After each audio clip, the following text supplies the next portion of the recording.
Alright, so we have another project here, and this one is a drywall or a joint compound project.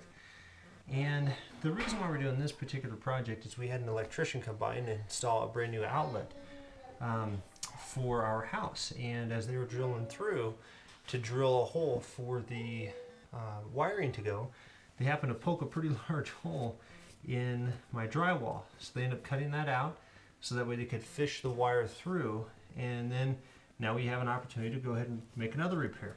So again, just like last time, the first thing we need to do is make sure that we smooth out all of our edges, getting rid of any of the excess hairs that are coming across. So we'll go ahead and start with that project and be back in just a moment. Okay, now that I've taken some time and I've sanded the edges, one thing that I definitely noticed is that some of my edges are going to be recessed a little bit more than other edges. What that means is it's going to take more joint compound to fill in those areas and smooth over this whole thing. So with that in mind, this may be definitely a 2 or even a 3 application process as we work through fixing this particular project. So the steps that we're going to use are going to be the exact same steps time and time and time again. So feel free to go ahead and repeat those as often as we need. The next step in this project is to apply the joint compound.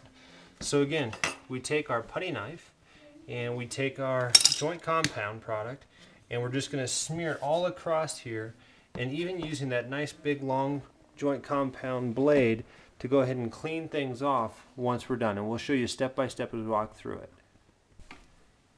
Okay, so now we have the first layer of joint compound on the wall, and I'm just going to take our nice large trowel and just smooth it off 1 or 2 times. And again, as I've already been able to identify, this is going to be a project that will need a couple of coats. So I'm not too worried about it being super perfectly smooth at the first time, because I know I'm going to come back and I'm going to probably apply a few more coats to continue making it smooth. Can I touch it? Alright, well, we finish off our project here, and as you can see, we've actually done an additional 2 coats of drywall over top, or joint compound over top of this, sanding in between each coat. And it's actually very nice and smooth.